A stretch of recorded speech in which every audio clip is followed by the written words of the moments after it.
بسم اللہ الرحمن الرحیم، الصلاۃ والسلام علیک یا سیدی یا رسول اللہ وعلی آلہ وصحبہ یا حبیب اللہ۔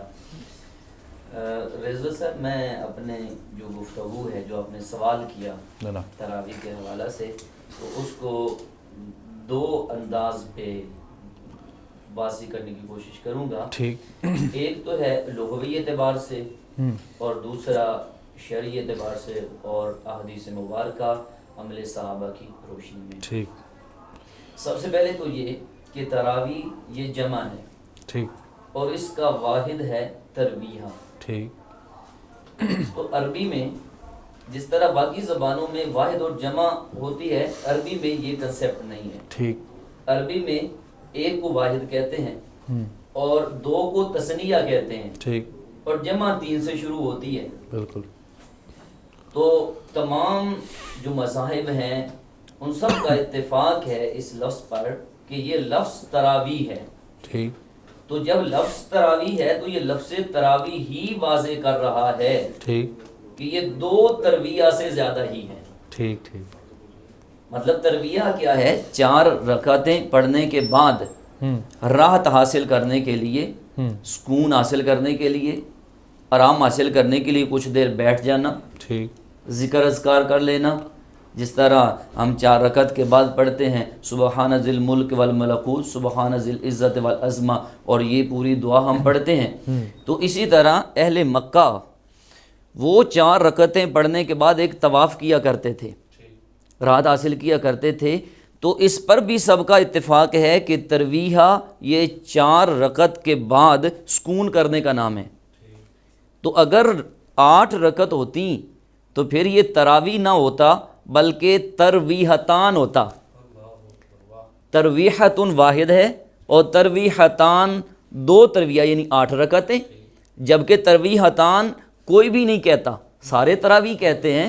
تو یہ لغوی اعتبار سے ثابت ہوا کہ یہ 8 رکعتیں نہیں ہیں بلکہ 8 سے زیادہ ترویحیں ہیں، اور 12 تو کہتا بھی کوئی نہیں ہے، زیادہ نہیں کہتے۔ تو پھر اگر 8 نہیں ہے تو دوسرا قول 20 والا ہے، بالکل۔ تو یہی لغوی اعتبار سے صادق آتا ہے، بات جا کے 20 پہ ہی ختم ہوتی ہے، 20 پہ ہی ختم ہوتی ہے۔ ٹھیک ہے۔ اور دوسرا پھر اس کو جو سپورٹ کرتا ہے وہ سرکار دو عالم، صلی اللہ، تاجدار رسالت، خاتم النبیین صلی اللہ علیہ وآلہ وسلم کا عمل مبارک ہے۔ سبحان اللہ۔ جس طرح کہ حضرت سیدنا عبداللہ ابن عباس رضی اللہ تعالیٰ عنہ کی روایت ہے، اور میں اپنے سامعین و حاضرین کے لیے یہ گزارش کروں کہ حضرت عبداللہ ابن عباس رضی اللہ تعالیٰ عنہ وہ ہستی ہیں کہ جو پہلے مفسر قرآن ہیں، جن کے پاس اتنا علم قرآن ہے کہ فرماتے ہیں اگر میرے اونٹ کی نکیل گم ہو جائے تو میں قرآن پاک سے تلاش کر لوں گا۔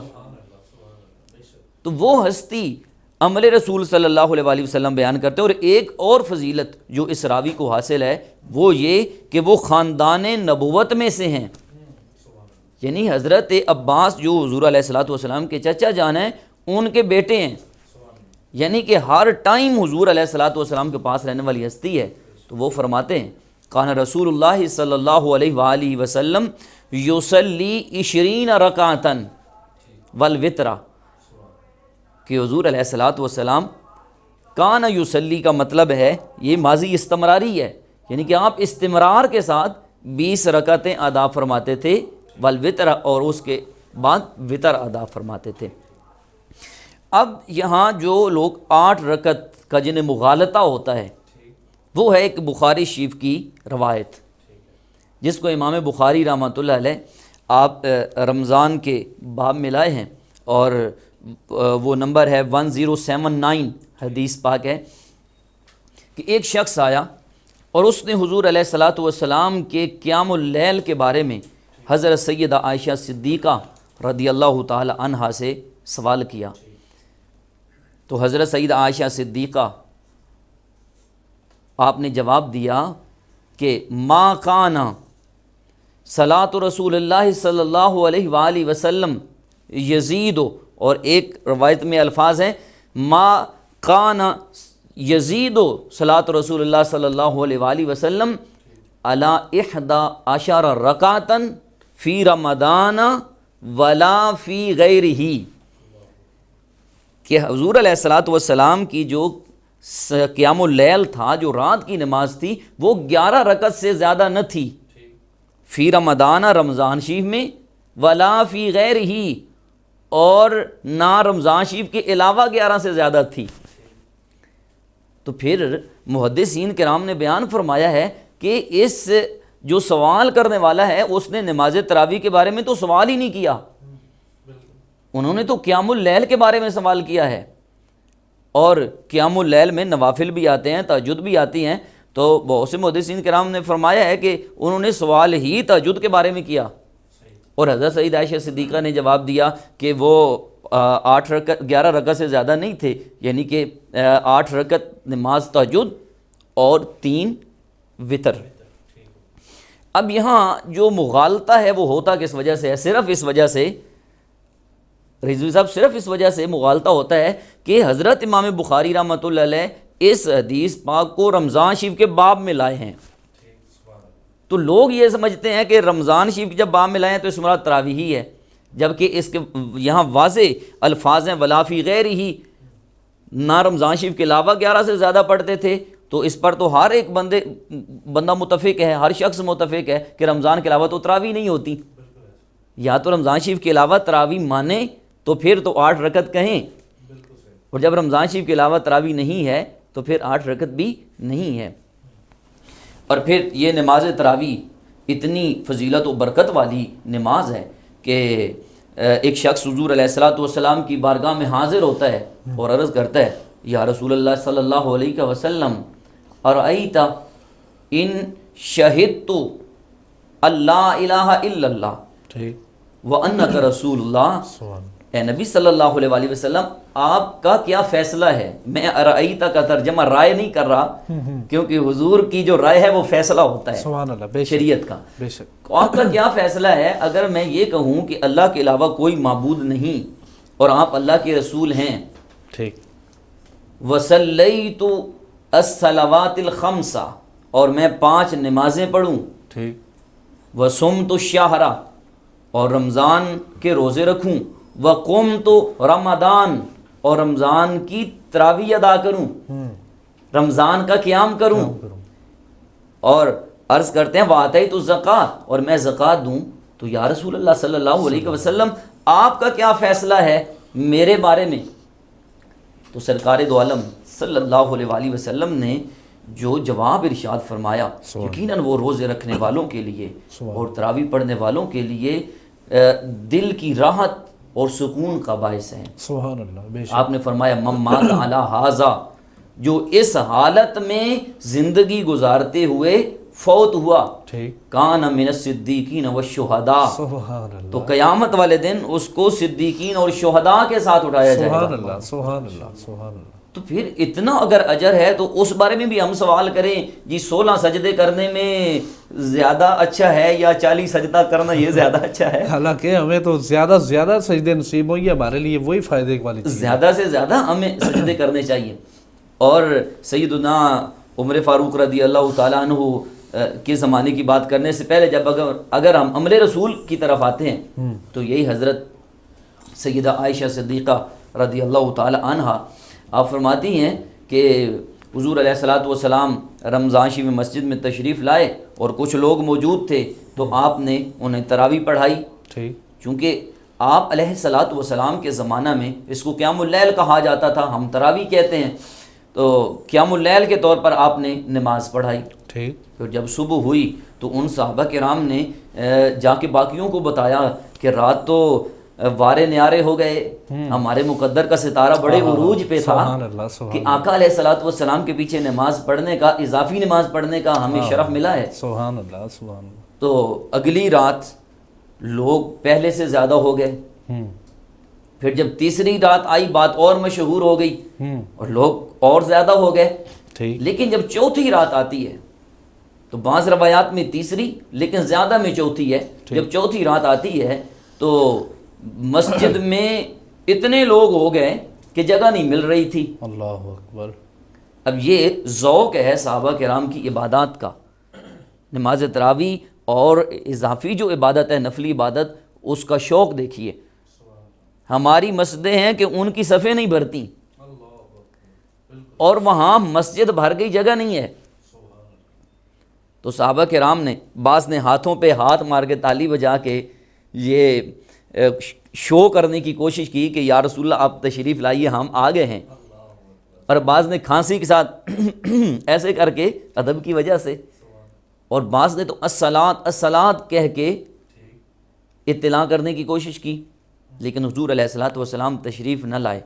جب آپ صبح نماز کے لیے تشریف لائے اور نماز سے فارغ ہوئے تو پھر آپ نے نظر کرم فرمائی سب پہ، اور اپنی زبان حق ترجمان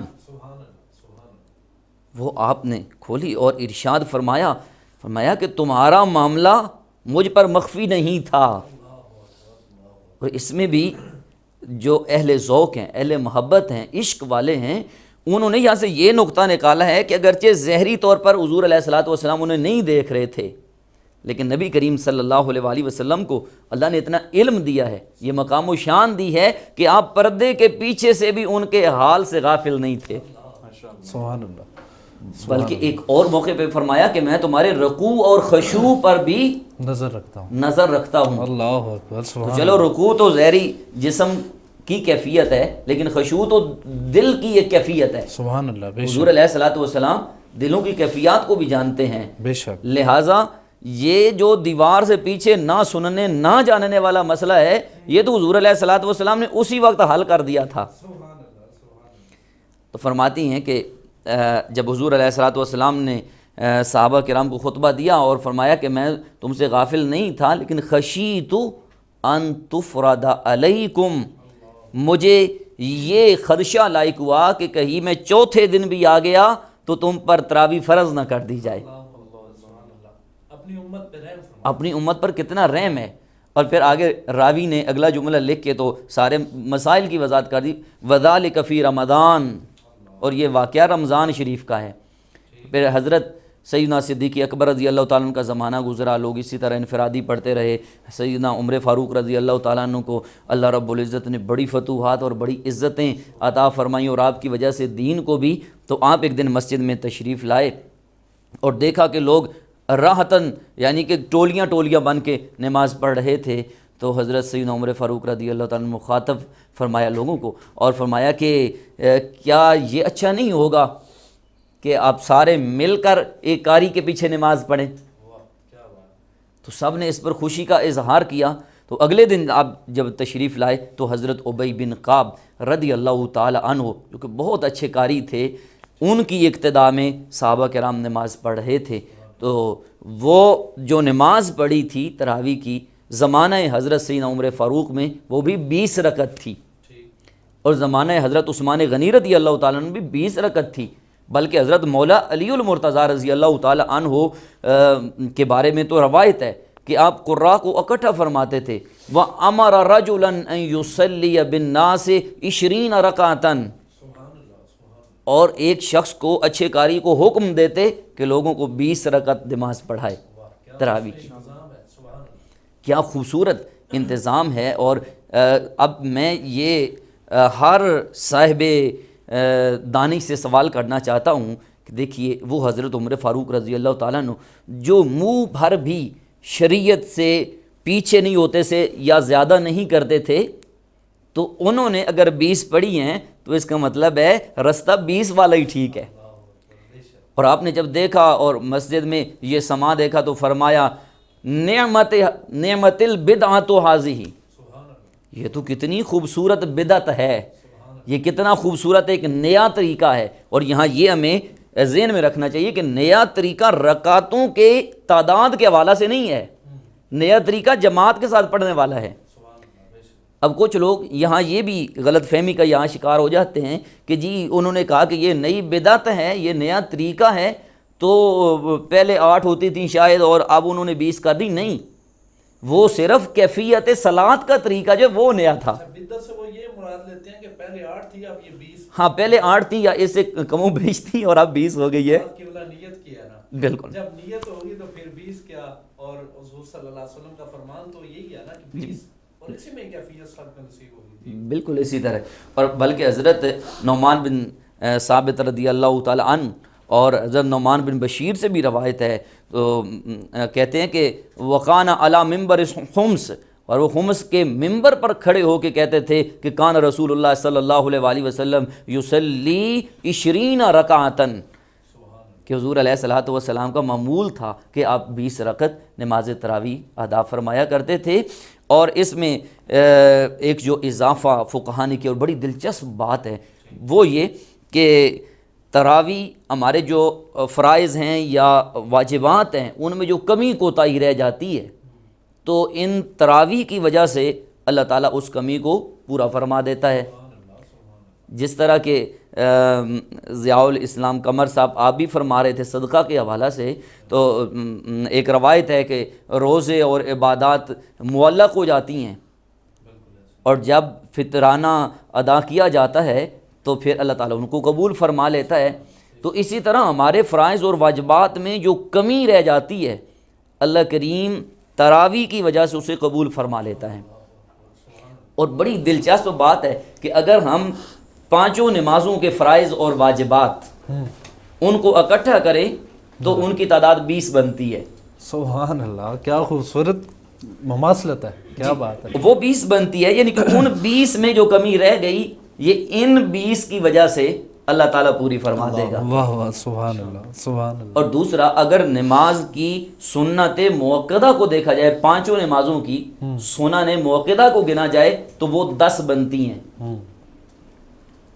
نماز تراویح چونکہ ایک رمضان شریف میں زیادہ عبادت کرنی چاہیے تو ان 10 کو ڈبل کر کے 20 رکعت تراویح ہو گئی۔ کیا بات ہے، سبحان اللہ، سبحان اللہ۔ میں یہی پیغام دینا چاہوں گا اپنے سامعین کو شعور ٹی وی کے اس پلیٹ فارم سے کہ چاہیے ہمیں کہ زیادہ سے زیادہ عبادت کریں، کیونکہ وما خلقت الجن والانس الا لیعبدون۔ سبحان اللہ، بے شک۔ اللہ تعالیٰ فرماتا ہے کہ ہم نے جنوں انسانوں کے لیے نہیں پیدا کیا مگر اپنی عبادت کے لیے، اور سرکار دو عالم صلی اللہ علیہ وآلہ وسلم کی ہدایات کی روشنی میں ہمیں زیادہ سے زیادہ عبادت کرنی چاہیے۔